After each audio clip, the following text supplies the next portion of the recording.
Well, hello, hello, hello, everybody. My name is Sarah, and this is Pearls of Wisdom and Food with clean intermittent fasting and my OMAD. And boy, do I feast when I have my OMAD. I love my OMAD. It has been quite the journey to get here, and I have no regrets for any struggling that I might have done, any foods that I overate, any whatever bites that I took. It took everything that I did to get here. And now, living in this world of no deprivation, I love it. It's great to plan my feast. I don't mind the 23 hours that I don't have anything except strong black, home grinded, home brewed French press coffee, or my water that's filtered, um, or my San Pellegrino mineral water unflavored. I have no regrets. Looking back, the struggle was the struggle, right? Rather than just going along with it and saying, you're really going to like this girly when you get to where you're comfortable and to what works. And that's where I am right now.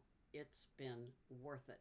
I love my clean intermittent fasting for 23 hours and my OMAD. I don't switch up when I eat like some people suggest you do. I don't go longer than 23 hours unless it's like, I'm at an appointment or something and I can't eat. Nothing like that. I just plan my feast for 2 a.m. 2 a.m. Yeah, I could. 2 p.m. And I go with it and I have what I want. Sometimes there are treats. Sometimes there's a bread. Sometimes there's a potato. Sometimes there's a pasta. I enjoy what I eat and I put it into my food plan and I eat until I feel my full buttons say, you're done. And I pretty much know what it takes, after doing this successfully for at least over the last year. I'm not quite sure. It's not like I kept a calendar. This is when you began, because little did I know when I began that clean intermittent fasting would be it. I'm not turning back. I love it. And so I plan my meal every day. Sometimes there's a leftover. So, I'll have that and incorporate that into what the meal is. Um, I have my cabbage, my broccoli coleslaw, and my red cabbage and green cabbage salad because lettuce doesn't like me. If it did, I'd be having Olivia's sweet baby butter lettuce every single day. That was my favorite, but it turned on me. Can you imagine? How unfair. So I'll have that with shredded carrots, sliced mushrooms, craisins, crumbled blue cheese, a stalk of celery, more shredded red cabbage on top of that. Yeah, and then I have 2 tablespoons of Bragg's dressing. I was looking for some more Bragg's dressing because, I need a bottle every week. And so I found some in Stop and Shop and it was like organic, good. And then it said no oil. And it's like, Bragg's salad dressing with no olive oil? No, I don't want that. It was on sale for only, $6.54 and there was no oil in it. But I might just go back and get it and add my own oil, right? I don't know. We'll see what happens. But then I add to that 1 tablespoon of either macadamia nut, avocado, or extra virgin olive oil to my salad. Sometimes I have Chatham Village croutons or Whole Foods croutons, usually garlic and butter flavored.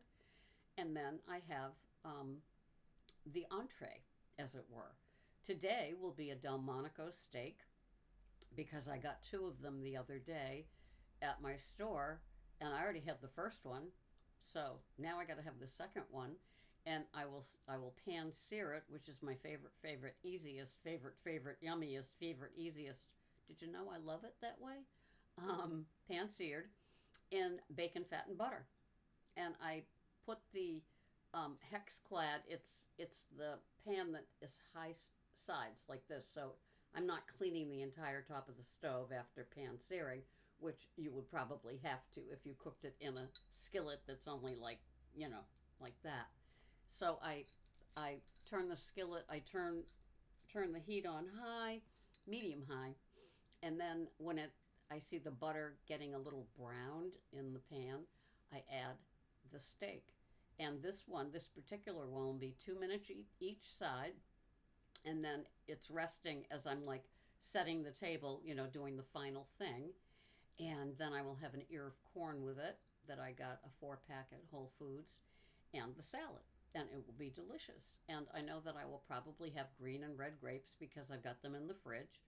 And for dessert, and I'll probably have a slice of rustic bread because I got that recently. The seeds and grains one. It's got the red in the label, and I don't know if you've had rustic, but it's delicious. It's a moist bread that just holds up well. I put my breads in the freezer now because sometimes I switch in between that.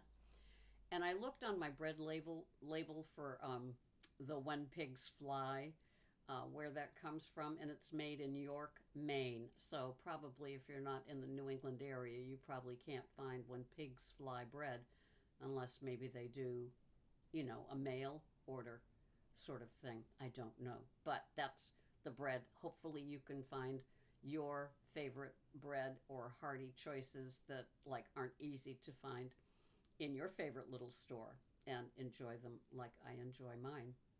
So, um, I know that my body is still allergic to sugar. The other day I had just a skosh, not really a lot, of an ice cream. And I had such leg cramps, wake me out of bed leg cramps. It's like, okay, okay, I get it. I'll probably make the mistake again, but I am surprised at how my body responds to probably white sugar, cane sugar. And so, buyer beware, eater beware. So, yeah. So, anyway, I began my food journey after getting sick and disgusted and annoyed and all the self loathing that one can do. Um, with my body, I began doing, I think I went, well, this was back, goodness, I was like 27 years old. I went into Overeaters Anonymous because I knew I had a problem with just eating too much of a good thing because I didn't feel my full button. I didn't know when to stop. I was a little piggy. Then, when you add alcohol, any defense you might have against the next bite goes out the window because I'll deal with it tomorrow. Because that's what alcohol did to me, too. I'll deal with it tomorrow. And um, so from 27 on, and I'm now 72, you can reverse those numbers, right? I learned that I do have a problem. I do have a food addiction, a sugar addiction, a carb addiction. And now here I am at 72 saying that I can have these things in very small portioned amounts and do okay and not be sent into a binge or an eating too much of just because it's still there sort of space. So I'm really blessed. I think it takes working hard at it. I know that I'm an addict. I know that I'm one bite away from a binge. So some perfect, wonderful, God-gifted reason I'm able to enjoy, what I consider a regular meal. I can eat like a normal person if there is such a thing anymore, and I can have it and I can enjoy it and not have to have more and more and more. I don't know how it happened. I just take the gift and I thank my higher power every single morning and night because this is something that it's an unmerited gift. I struggled for so many years and now I'm so grateful that I can enjoy it. And that's what I do. I do post my videos. They might be triggering for somebody that has carb and sugar addictions, but I do post what I have. And um, just to show that I've made it this far. I don't know. It's just what I do. And some people like the ideas, and probably other people won't watch them because they know what it might contain. And so that's okay too, because this is my channel and I just like showing what I eat to people that are trying to have something like, normal, whatever that means. It means, to me, it means a slice of bread, a regular serving of a pasta, um, perhaps, like half of a muffin, maybe an ice cream because it's summer.